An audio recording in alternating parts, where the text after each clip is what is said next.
What's so funny? Just I'm just in good mood, man. I'm talking about D&D. I love it. Good. Alrighty. So that Having a have great to. time. Alrighty. So when it comes to the game Dungeons and Dragons, fun fact, the name actually didn't start off that way. When the game was first created, it was something else. And it wasn't until someone mentioned that there was a whole bunch of dungeons and a whole bunch of dragons that the game was called Dungeons and Dragons. But my question to you all is, at this point of the game, all this many years later, do you actually enjoy the dungeons? And do you actually enjoy the dragons in your games? Flutes, kick us off. Yeah, I do enjoy dragons, first of all. I like the gravitas that they bring whenever they step forward into your game, whether it be combat, role playing, mystery, running minions and having a big scheme, or being benevolent and having influence that way. They're just very versatile, and you can do so much with them. I do think it's easy to kind of lose some of their glamour if you run even just like one encounter with them where you like don't run them very well and they just get steamrolled. Then the party's like, "Whoa, we can kill dragons like they're nothing." And after that, you're like, "Oh no." But if you consistently show how powerful they are and how they have an effect on their environments and everything, I think they are so much fun to run. I also am a big advocate for running rules where you can kind of create like damage thresholds, like so people can't just like pew pew pew with a bunch of peasants take down a dragon.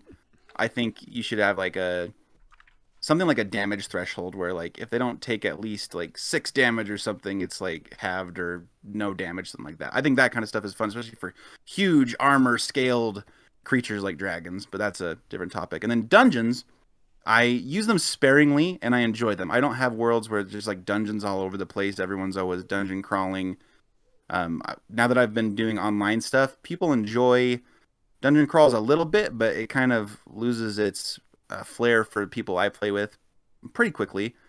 And so I try to use them sparingly, and usually they're about small size or really large, but they don't take too much time or they're very clear what people need to do in them. Usually like medium size, I don't use them that much. And I think the part that slows me down with them is I have to think, okay, why does this dungeon exist? Like, what is it? And I have to put a lot of thought into it because to me, I don't want to just throw dungeons that are empty holes in the ground that just happen to have lots of treasure. I like to have a story behind it, so that can make me kind of slow with them, and that makes me use them more sparingly. But yeah, dungeons, great. Dragons, great. I use them.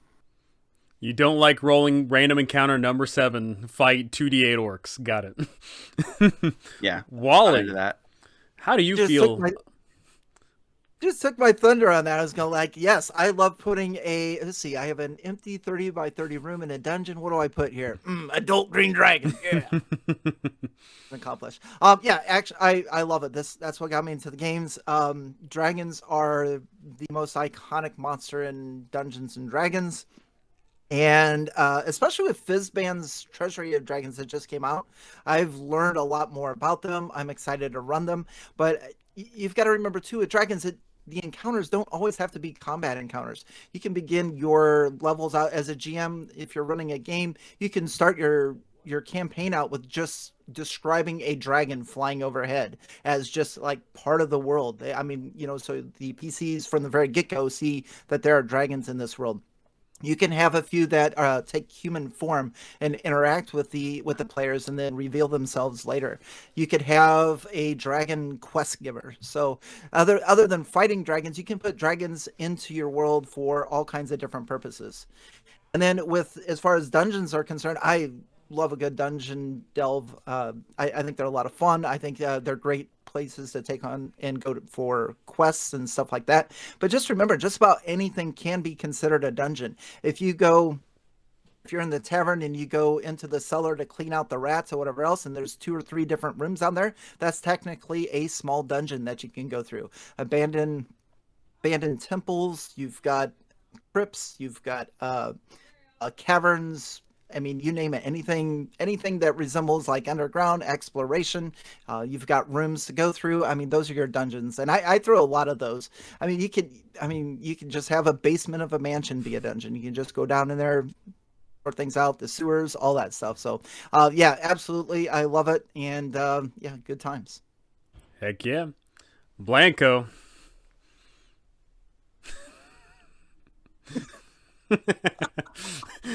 My friends, it has often been said that I like dungeons.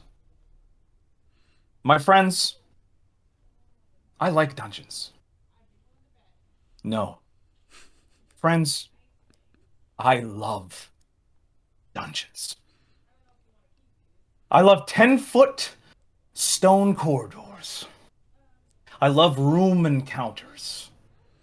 I love random item tables. I love monsters, traps.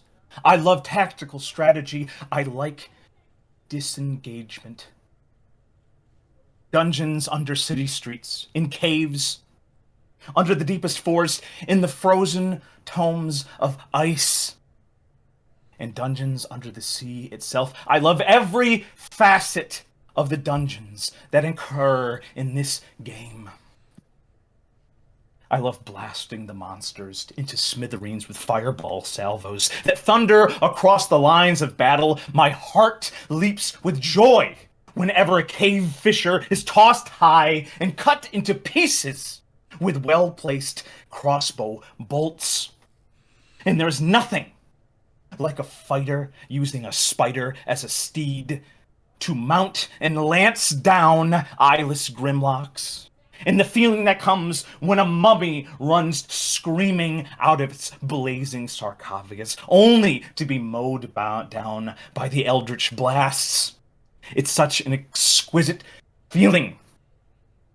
Like when the ranks of Kuthrix brandish their claws and rush into the enemy line, it moves me deep within my heart to watch a fresh vampire stabbing over and over into the bloated chest of a long-dead NPC. When a band of pitiful player characters makes their final stand with nothing but simple weapons, only to have the entire dungeon smashed to atoms by purple worms, am in ecstasy. Gentlemen, all I ask for is a dungeon. A dungeon so grand as to make Avernus itself tremble. I think dragons are cool too, but I think a lot of people don't actually, use their full abilities in the game. So tell me how you really feel.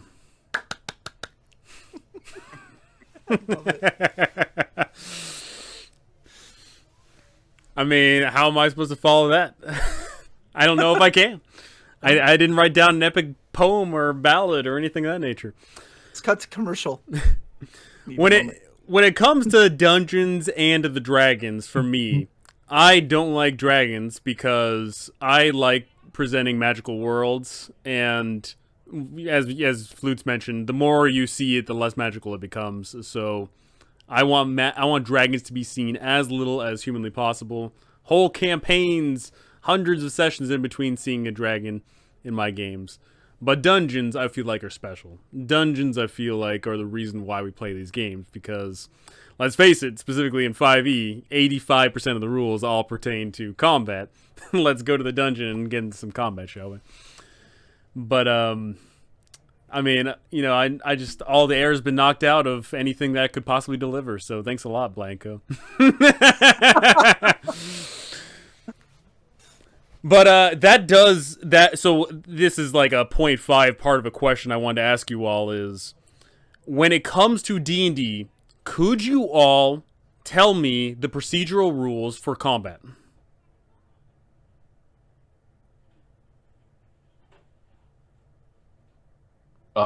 In terms of surprise rounds, and then combat regards order of forcing to... Yeah, in regards of how the initiative works, in regards of how, what you do on a turn, could you all tell me what those rules are? Like, I'm not asking you to tell me that, I'm just saying, do you know the information? Could get an 89%, probably, maybe a B+, Okay. BB+. Okay. Flutes. So Yes, I think I could get a. I think I could ace it. alrighty. So the interesting thing there is you all know the procedures for combat. Could you all tell me the procedures for exploration? Could you tell me the rules on exploration? I make that stuff up usually. Could you tell me the rules for roleplay, specifically social interaction? I think I could tell you the rules for them. I don't think they're as clear cut as combat because I think combat, just the nature of it, is structured. But there are rules for the others. Yeah, especially for role play, you have to specifically. That's like session zero stuff. Like I've been doing that a lot more. Just letting people know like exactly like what I expect of them, especially for a dungeon crawl. If you're doing a dungeon crawl, it's not the time to have a character who's not going to work well with others. You have to have characters and stuff that teamwork and stuff. So RP rules falls into that, I would say. It's like you're limited by the very nature of the type of game that you're going to be running, of what sort of role playing you're going to be doing. Yeah. The reason why I ask these questions is because with specifically old school D&D, specifically first and second edition, there was clear cut rules on the exploration side of things. You could move X number of spaces. You could search for this long.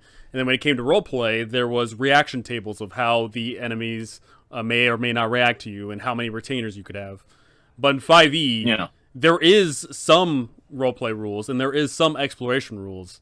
But more often than not, those are completely unique to each individual table, and everyone runs it differently. But combat's the same for most every table.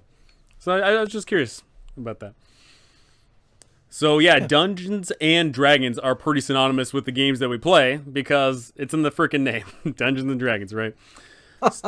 So tell me all how you feel about dungeons in your game. Do you think dungeons are there and fine and dandy, or do you think that dungeons just, are becoming less and less needed?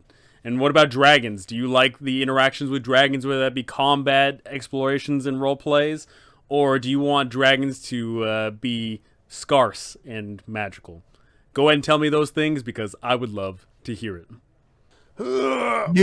Knew I was falling into a trap on that last one. Yeah, so I've had that thought just recently, and I looked through the DMG and the player's handbook on exploration and roleplay rules, and I'm willing to bet you 95% of people that play 5e do not know those rules. I'm willing to bet. The only thing that I would take into account, so like if I'm thinking of exploration, I'm thinking with them just like walking through light source, kind of keep in mind, their radius and their light source. If there are monsters or creatures in there, I have to know what they're doing. And maybe if they're trying to hide, I got stealth rolls against their passive perception. If the characters are trying to prod everything with a 10-foot pole, then they're wasting a lot of time. So I've got time and stuff. And if they're investigating and all that other stuff, but that's about all I could think of for that, to be honest. Yeah. I also posed the question about what do skills mean to a game when you have an incorporation of people that roleplay heavily and skills. What does it mean to roleplay heavily when you've got a persuasion check? What does it mean to ask, hey, what's in the corner when you've got a investigation check, right? So those are very important things to discuss, with each individual table, right? Interesting.